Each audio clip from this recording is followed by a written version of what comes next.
Сәлем достар, менің каналыма қош келдіңіздер.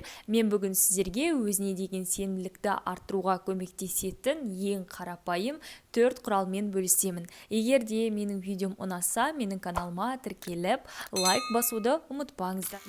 Достар, білесіздер, көпшілік ортаға барған кезде көпшілігіміз өзімізге деген сенімділігіміз төмендеп, өзімізді жайсыз сезінеміз. Неліктен? Өйткені біздің өзін-өзі бағалау деңгейіміз өте төмен.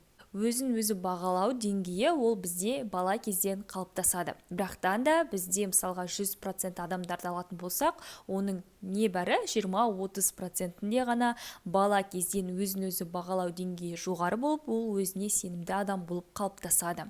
Ал көпшілік процентіміз, яғни қалған бізде 60% немесе 70%-ке жататын адамдар өзіне сенімсіз болады. Бірінші кезекте достар, өзімізге деген сенімділікті арттыруға көмектесетін ол бізде өзіміз қадағалау. Егер де сіз өзіңізді басқара алмайтын болсаңыз, онда сіз өзгелерді де міндетті түрде басқара алмайсыз. Мысалға, сіздер бастықтарды алатын болсаңыз, олар күнделікті сағат 9-да жұмысқа келу керек пе? Олар күнделікті сағат 9-да жұмысқа келеді, және де өзіне белгіленген уақытта өзінің қызметтерінің барлығын тиянақты атқарып кетеді. Осы ретте біз күнделікті өзімізге уақыт арнаймыз. Егер де сіз таңертең жұмысқа баратын болсаңыз, онда таңғы сағат 6-дан бастап 8-ге дейінгі уақытты өзіңізге арнасаңыз болады.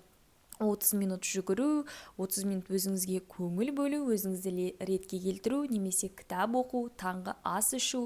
Осылайша сіз өзіңіздің уақытыңызды қадағалау арқылы өзіңізді жақсы көре бастайсыз, және де өзіңізге деген сенімділігіңіз артады. Екінші кезекте бізде мақсат қою. Яғни сіздер мысалға өзіңізге мақсат қоймасаңыз, өзіңіз айтасыз: мен не үшін таңертең ерте тұруым керек, мен не үшін кітап оқуым керек, мен не үшін мына нәрсені жасауым керек. Ал егер де сіздің айқын мақсатыңыз болса, онда сіз міндетті түрде сол мақсатқа жетуге тырысасыз, яғни сіздің бағытыңыз болады. Және де сіз мақсатқа жету барысында сізге энергия өзі келеді. Мысалға, көптеген адамдар таңертең ерте тұруға ерінеді, тұрғысы келмейді.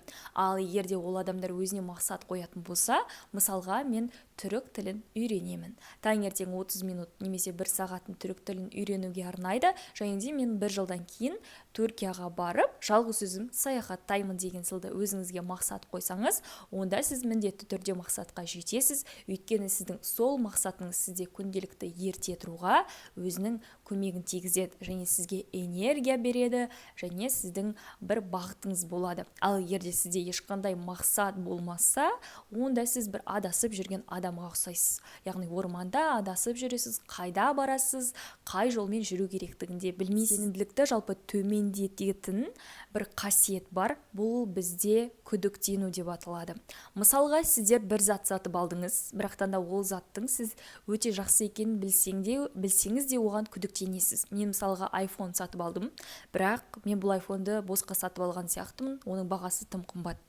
Сіз сатып алдыңыз ба бұл затты? Болды, ұмытыңыз. Енді ол iPhone-ға, мысалға, сіз ол iPhone-ды қалай жұмыс жасағыңыз келеді? Өзіңіздің жұмысыңызға пайдаланғыңыз келеді ме? Мысалы, оның сіз камерасын пайдаланып, әдемі суреттер жасап, өзіңіздің әлеуметтік желідегі личный брендіңізді дамытуды қолға алсаңыз болады. Немесе түрлі видеолар түсіру арқылы өзіңіздің мысалға жаңа қырларыңызды ашсаңыз, немесе жаңа курстарыңызды жасасаңыз да болады. Және де өзіңізге мысалы уәде бердіңіз бе, оны орындаңыз. Мысалға, сіз Түркияға барамын деп өзіңізге уәде бердіңіз, бірақ сіз жолдың ортасына келген кезде күдіктеніп қалдыңыз.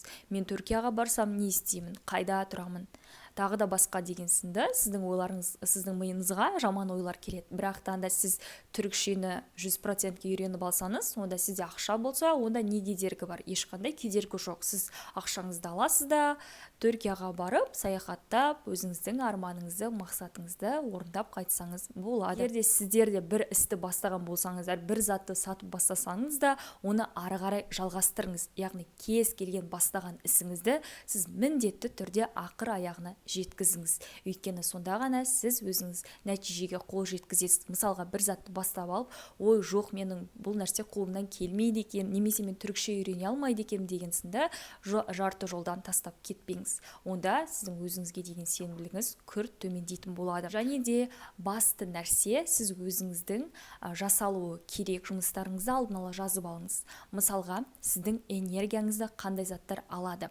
Мысалы, сіз осы айда тісіңізді емдетуіңіз керек, немесе өзіңізге паспорт жасатуыңыз керек, немесе сіз тағы бір кітапты бітіруіңіз керек. Оның барлығын күнделікті сіз жазып алып, оны орындауға тырысыңыз. Яғни рет-ретімен оны орындау арқылы сіз ол мәселелердің барлығын уақытында шеше аласыз, және де энергияңызды қалыпты деңгейде ұстап тұрасыз. Достар, сіздің өзіңізге деген сенімділікті арттыруға көмектесетін ең маңызды құралдардың бірі, бұл 4-ші құрал, ол бізде өзіңе жауапкершілік алу.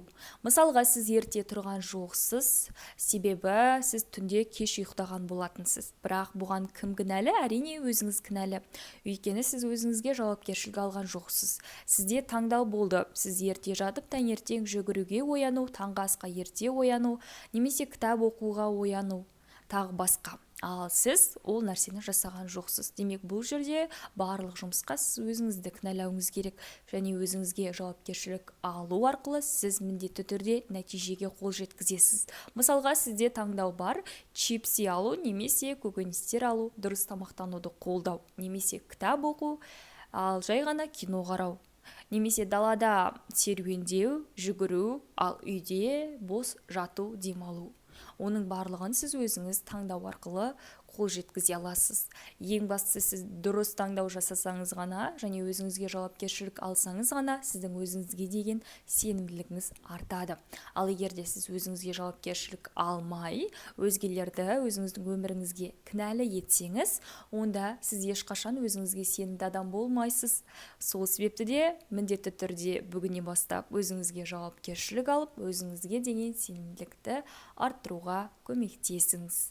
Олай болса, достар, осымен бүгінгі видео аяқталды. Егер де менің видеом ұнаса, менің каналыма тіркеліп, лайк басуды ұмытпаңыздар. Келесі кездескенше аман, сау болыңыздар.